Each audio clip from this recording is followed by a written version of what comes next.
following is a Comfortably Zoned Radio Network production. We are back when Jints and Bums played in New York. I'm Ralph Tyko with the Comfortably Zoned Radio Network, and we have a threesome doing this. It's formed a nice, comfortable dynamic. Alan Blumkin is here. Hello, Alan. Hello, Ralph. Hello, How are you? You hurt your back a little bit. Yeah, it's gotten better. Okay. Keep recuperating. And Noel Hynd is here. Hello, sir. Hi, Ralph. How are you doing? Good. We're talking off the air a little bit how this is a comfortable threesome. We both lived in New York at the time, or in the New York area in those days, and we both have enough years on us that we can put it all into perspective. And so let's talk a little ball. I thought we'd talk about third basemen of the era.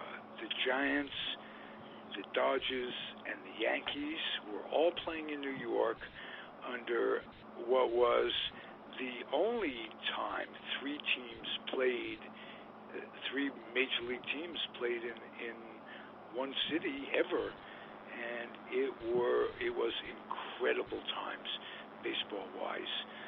It was either the Giants and Dodgers playing within the league, or it was the Yankees playing the Dodgers in the World Series, or as it was in 51, the Yankees played the Giants in the World Series.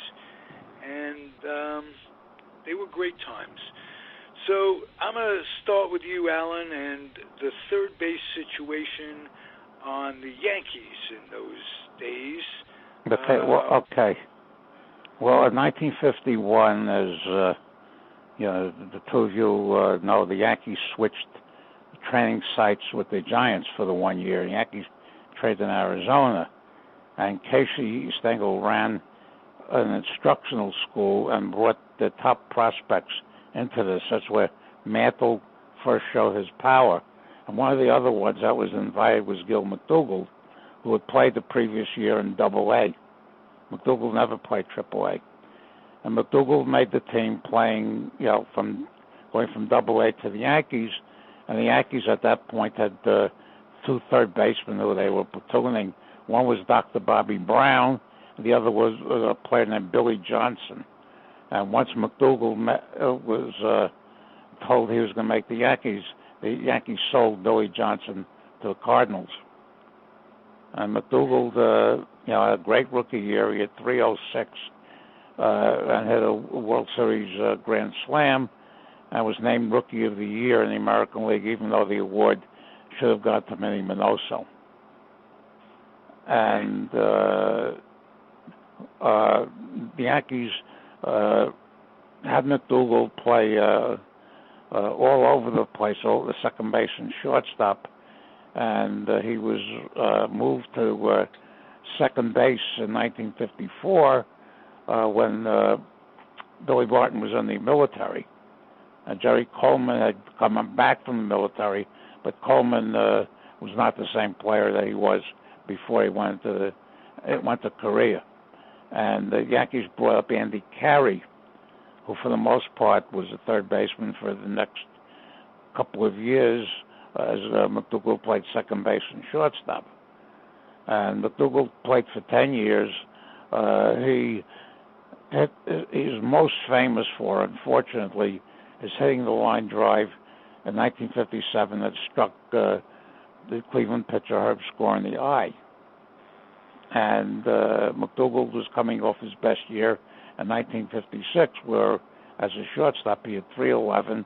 He was hitting over 300 when the score incident occurred, and he just lost his enthusiasm for the game, and became a mediocre ball player. He retired after 1960 because the Yankees were going to put him up in the expansion draft with Washington and the Angels and he didn't want to be subject to that. And he coached, after he retired, he coached the Fordham University baseball team for quite a number of years.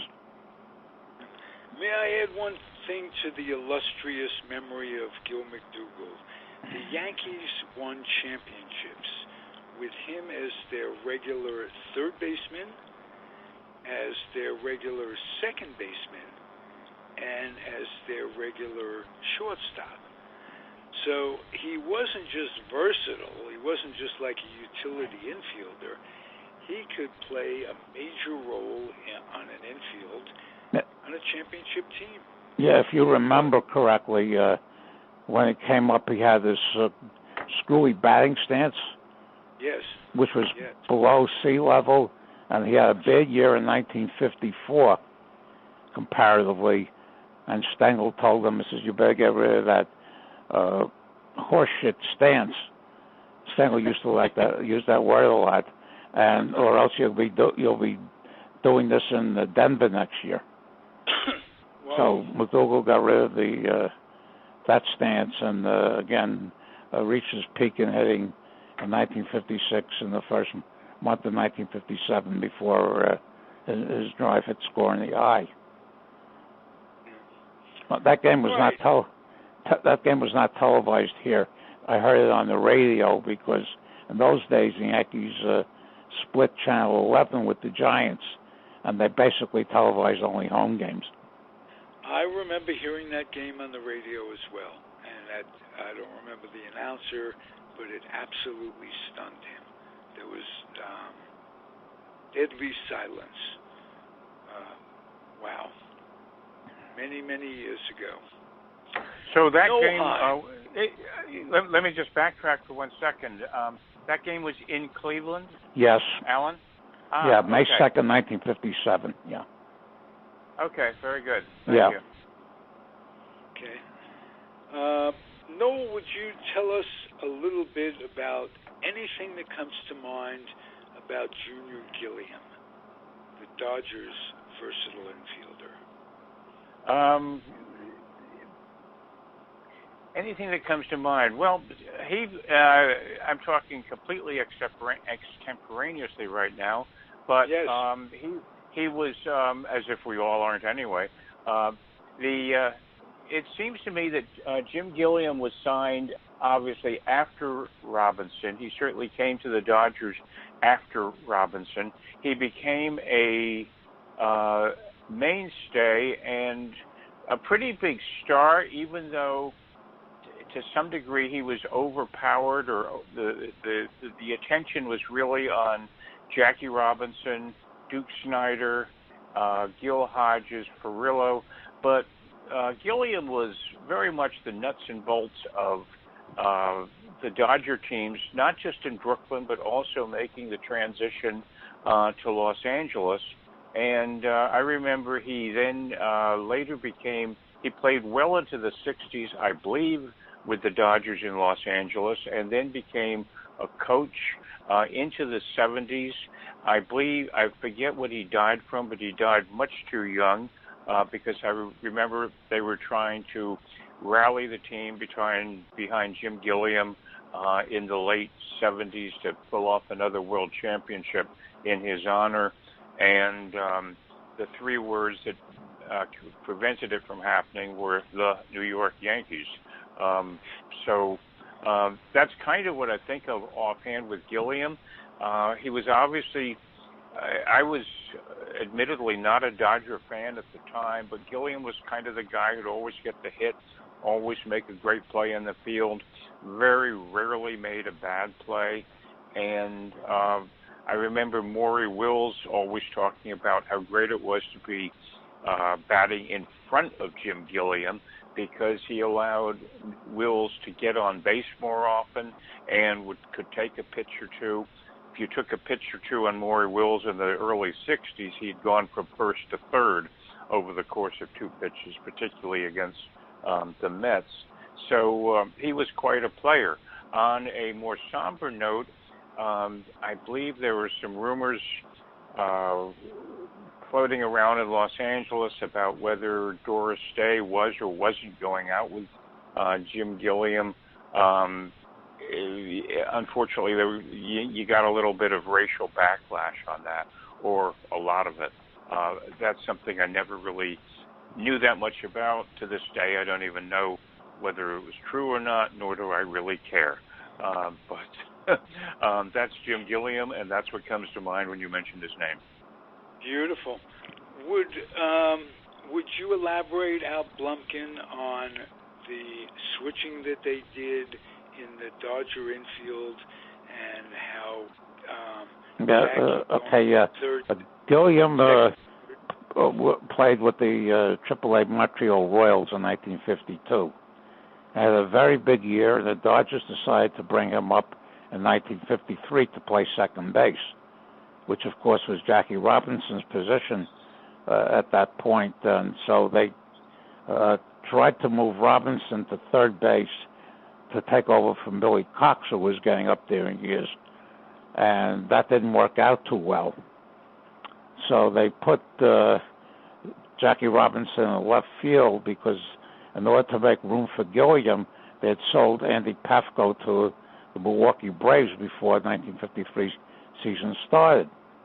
So eventually it wound up with Cox at third and Robinson in left field, and Robinson played some third base after the after the Dodgers sold Billy Cox and Preacher Rowe to the Orioles in the early 1955.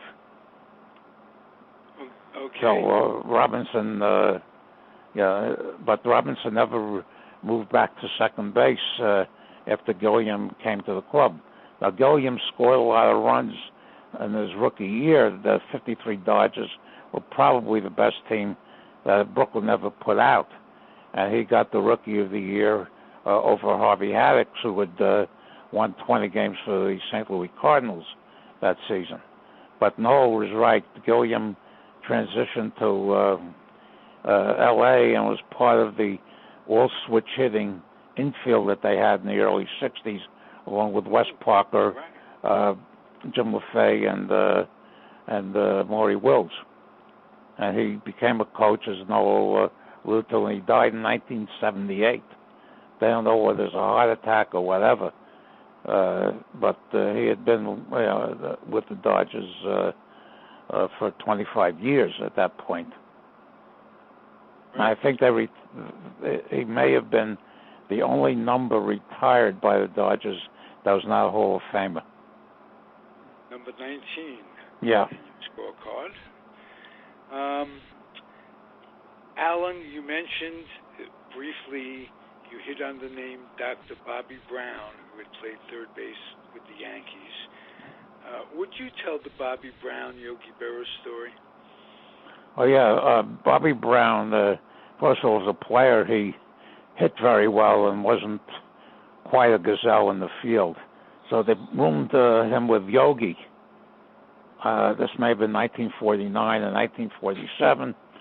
And Bobby Brown was studying these, he became a heart surgeon, cardiologist and a heart surgeon after his playing days were over. In fact, he cut his playing days short to become the cardiologist.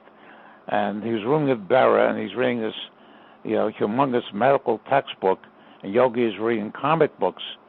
So finally, he's reading Grey's Anatomy. Yeah. So finally, Brown puts down the book, and Yogi asks him, "How did your book come out?" That was one of the early Yogi Berra stories that were probably embellished somewhat. Right. Probably. I'm wondering how many of his stories, I've asked this before, were embellished by Joe Garagiola and probably a lot, but Yogi was so self-confident, even though he didn't show it, that he just went along with it. Right. And then,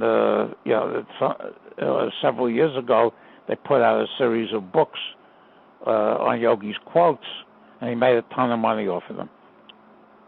Right. But to digress from what we're talking about, Yogi was a very, very intense, serious baseball man. Yeah. As proven by his bad experiences and good experiences as in management with the Mets and what have you. And he wasn't a walking joke. Let me tell you something. He took pride in his coaching and managerial prowess. Now, Casey Stengel called him my assistant manager. I know, and I've never really asked you this question before, Alan, and then we'll get on to other things. Were you as amazed when Casey, who had been hit by a car or whatever, broke his hip, fell down, couldn't manage anymore with the Mets, and the interim manager after that was not Yogi.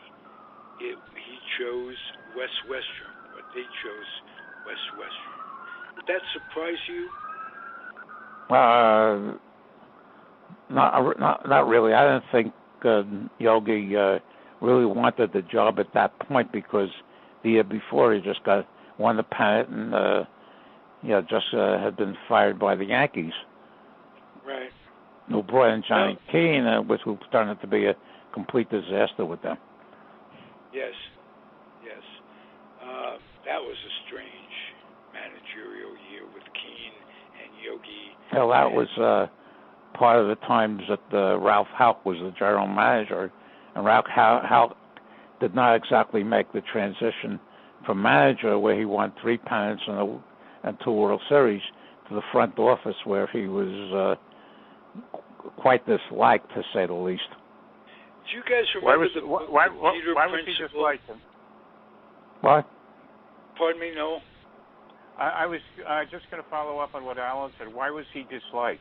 Because he was considered a player's manager, and when he went to the front office, he wanted to be a miniature George Weiss. He started lowballing players in the contract area. Boughton wrote a whole thing on this. The Boughton was coming off a 21-7 season, and he asked for the incredible amount of $20,000, and he wouldn't report to spring training, and they started fining him every day he missed. I think he signed for something like $18,000, which in those days was wasn't even decent money in those days. But he did things in the front office he was responsible for the hiring of Johnny Keane. And I have to remember that Ralph Houck, in his playing days, was the third-string catcher on the Yankees for a couple of years, even behind Charlie Silvera, who never played. That's right. People don't realize Silvera was second string catcher.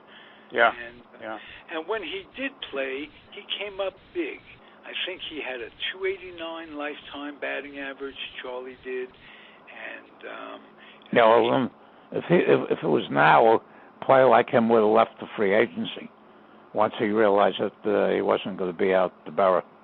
But they didn't have that the other catchers at that time. that left for one reason or another. Yeah. Gus Triandos, Sherm Lawler. Hal Smith, who wound up hitting the home run in the games in the 8th inning of Game 7 in 1960. There were loads of catches that, it was almost like the Dodgers. Branch Rickey would get rid of guys like Sam Jethro and Irv Noren because they were not going to be out Duke Snyder in center field. And basically, in the last few years of Rickey's ownership, he made a lot of money by selling players who couldn't beat out Gil Hodges, couldn't beat out Pee Wee Reese, couldn't beat out Duke Snyder. And the Yankees, to a large extent, did that with Yogi. I mean, they weren't going to beat Yogi out, so they became expendable. Exactly. Noel, let's get to the Giants situation at third back in those days, and the name Henry Thompson with a P. That is the name on the top of my list. Hank Thompson was a hard-hitting African-American infielder. I think he played outfield a bit later in his career. He had, I believe, some legal trouble before coming to the Giants, and he later had some problems, I think, with alcohol and an arrest record. But when he was with the Giants, he was he was a very, very valuable participant in the team, hit with power, fielded reasonably well, and I believe he was one of the first black players to ever play for the Giants. I believe he and Monty Irvin were called up from possibly Newark right around the same time. Exactly who got into the lineup? I'm going to have to correct you on that, and I'll have Al correct you. That was Jersey City. Hank Thompson broke in with the St. Louis Browns. Yeah, it was the 47 Browns. That's right. You're right. And the Giant farm team was in Jersey City. Newark was a Yankee farm team. That's right. Yeah. That's right. But wasn't he one of the first black players with the Giants? Yeah. Oh, he may have been up there a little bit before Irvin, because Irvin started 1950. Irvin started that season in Jersey City. Right. I think the Giants were a little bit reluctant to put the, again, I'm working on memory from this, to call up one guy, so they called up two, and then they kind of filtered them into the lineup around the same time. Of course, they still had Mays in the farm system at the time. But you're also right. I remember Hank Thompson was, this comes back to me, but I might be wrong, so correct me again if necessary. But Hank Thompson may have had the distinction of being the first black player in a lineup for two different teams. And one may have been the St. Louis Browns, and the other was the Giants. Does that ring a bell with anybody? Yeah, that's correct, yeah. Okay. See, Ralph, it's nice to have my conscience here right now. I can't tell you how. Now, when as an old Giant fan who grew up in New York, I have the mavens to talk to. This is like I'm in baseball heaven. This is when Hank Thompson faced the Dodger pitcher named Bankhead, Dan Bankhead. Yeah. I think that was the first time a black pitcher ever faced a black hitter in the majors. Yes, I think you're right. All of this is in my Giants book, and there's 620 some pages, and I haven't memorized all of them. But you're absolutely right. But most of them you have, it seems. Most of them, I've read them more than once. Let's put it that way. Okay. I should also mention third base for the Giants. I'm absolutely fascinated sometimes in baseball, not just by the big stars, but for the quirky nuts and bolts guys who kind of hold teams together and, sort of create the fabric of teams. I'm sure both of you will remember the name Jack Lorkey, right? Yeah. Lucky Lorkey. And I believe he got his name, again, I'm working from memory, he was in the World War II, and he was bumped off a plane by a general who pulled rank on him, and the plane crashed. And then he was back in the United States later on. He was supposed to be on some bus, and that crashed. And I think he missed another air crash also.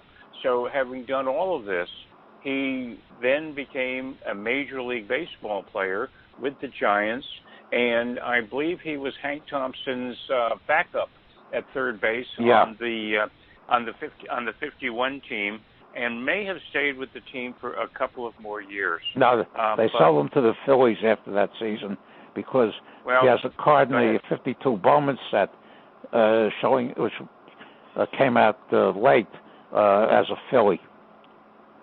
Well, being sold to Philadelphia in the after 1950, that is where your luck would have run out. After 1951. The Phillies had that. They once asked Richie Ashburn why the Phillies didn't win more than that one pennant, and he said, very simple, no black players. Yeah, because they didn't integrate, I believe, until 1955. No, later than that. They were the last team in the National League to integrate. In the National League, you're right. Yeah. I don't think they integrated till either 58 or 59, and they had a infielder by the name of John Kennedy, That's right. who was not one of the all-time greats.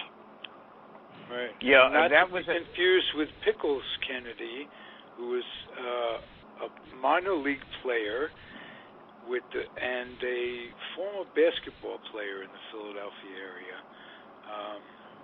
Anyway, the Giants in those years had a pitcher named Monty Kennedy, who was white and also very wild. And DeRocha didn't like using him because the guy had no sense of where the ball was going. There were various stories about various teams who felt that they had to integrate and didn't really want to. And so what they would do, as you both know, was pick a player that wasn't going to stick and then claim, well, see, we had one and it didn't work out. And you could accuse the Phillies of using John Kennedy that way. I just did a quick look on the internet, and I believe he was with the team very briefly in 1957. But the Phillies were a very, very reluctant team to integrate, as I think Alan just pointed out. The Red Sox being even worse. I don't think they integrated to, 59 or 60, something like that? Yeah, and Detroit was at the bottom also. Huh, interesting. Yeah. Well, there's a book that came out a few years ago that I have, and it's a McFarlane book, and it was the integration team by team. Very, very informative book. And they put the 16 teams in order of when they integrated. So the Phillies were last, and Boston was last. The Philadelphia Phillies were down there. Detroit was down there, and Yankees were somewhere in the middle. Yeah. Well, I believe Elston Howard came to the Yankees in '55, but the one thing that runs through all of it is the teams that were the latest to integrate, you didn't see them winning any pennants because they were just overlooking the talent that was out there. If you look at the awards, MVP, this, that, and the other thing, in the 50s in the National League, blacks dominated. I mean, just absolutely dominated. You look at outfielders in the All-Star game, like Aaron in right, Mays in center, Clemente in left, or whatever it was. Maybe it was reversed with Aaron and Clemente. And Frank Robinson not finding a place in that all-star outfield. It's amazing how these teams cut themselves or shot themselves in the foot by their craziness. I believe it might have been Roger Kahn who Runtime was writing about exactly this, and mentioned the fact that there was sort of an unwritten rule of no more than 2 on any roster at the time, and the Dodgers were what he referred to as, quote, glorious scofflaws, unquote, with 3, and they were also in first place. So there you go. Well, it was also very ironic is this author out in California, Galen White, came out with a book on Artie Wilson, who played for years in the Pacific Coast League. And Artie Wilson was on the Giants. And when the Giants brought Willie Mays up from Minneapolis, Artie Wilson was sent out to some team in the Coast League. Can I tell you guys a quick Artie Wilson story that almost brings tears to my eyes? I was doing a video documentary on a minor league team in Portland called the Portland Rockies in the mid-'90s. And they were a Class A entry league short season team playing in that monstrous AAA stadium in Portland. The Beavers had left, and the Portland Rockies come in, and they're breaking attendance records. And I was working for Topps at the time, and I got to go through Portland, covering them for for Topps, and I realized this needs documentation. So I got together with a buddy of mine, and we filmed a documentary. Long story short, the documentary, all the filming we had to do was done, and it's the end of our journey, so to speak. And somebody points out, says to me, "Do you remember the name Artie Wilson?" And I said, "Do I ever? I'm an old Giant fan." There he is. He's sitting over there. He's a Portland guy. And why don't you go say hello? And I did. I went over to say hello to him. And I said, "Artie, would you mind if we got you on an interview? Saying a few words." And he said, "Not at all." And we come over, we're filming them, and all we have, because the battery on the camera ran out, or on the microphone ran out, we have no video. We have no audio, just video of me sitting and talking to a guy. Worst technical thing that's ever happened to me in the media. I missed, it wasn't anything, it was just a few words with Artie Wilson. That would have been great for me. So that's how it goes. Yeah, because Ralph, the Giants had four. They had Henry Thompson, Monty Irvin, Willie Mays, and a backup catcher by the name of Ray Noble. Ray Noble, yes, yeah. From Cuba. Am I right? It was Cuban, yeah, black Cuban. Yeah. And so they had four, and then when they, as I said before, when they brought Mays up, they outrighted Artie Wilson to keep the quota. And as a kid, that was my first introduction to the absurdness of integration and what have you. I knew that Cuban players had been playing in the big leagues before Jackie Robinson. And what was the difference? Are you half black? Okay, Cubans. It was just, to a kid, it was just absolutely unreal that Minnie Minoso couldn't be from the same country as these other guys, couldn't come in to the big leagues until after Jackie. It's all absurd. It's the craziness and a disgrace to the United States of America. Yeah, well, all those pitchers that the Washington Senators brought in, those early 50s years, they were all white. Yeah, and they did discriminate between white and black Cubans for, as long as they discriminated against blacks here. But people don't realize Campanella, for instance, was half black. He was half Italian. Mm-hmm. What the hell? He looked black. He did. Yeah, you're right. Yeah. And that was, in those days, that was enough. Right. Yeah. But, you can't, it's not the type of thing that, bigotry is based, in my opinion, on ignorance more than anything else, and fear. Lack of logic and fear. You're absolutely right. And so how do you explain it logically? Because the basis isn't logical. You see what I mean? Yeah. Yes. Hey, guys, we're coming to an end time-wise. I want to thank you both. As this progresses, it becomes more and more fun for me. Guys, I just want to say one thing. Today is August 19th, and the anniversary of one of the biggest events in the history of the major leagues. Eddie Gaedel, the midget, came to bat 68 years ago. Yes. And I put up a post in the group I'm in called Baseball Sweet 16, which is a group that stops at the first expansion. So I put out the whole thing directed by Bill Veeck, who he pinch hit for, he pinch ran for him, the pitcher, the catcher, the home plate umpire, and the Browns manager. And the last line I put in was Eddie retired with a on-base percentage of 1.000. Can't beat that. That is perfect. And he wore number 1/8. All right.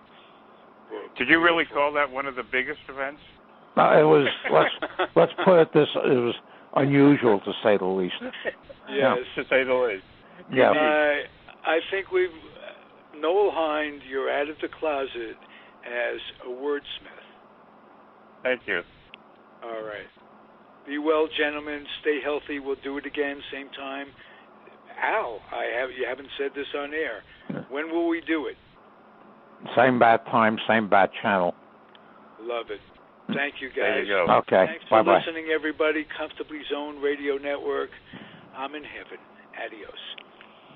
Thanks, Ralph. Take care. Bye.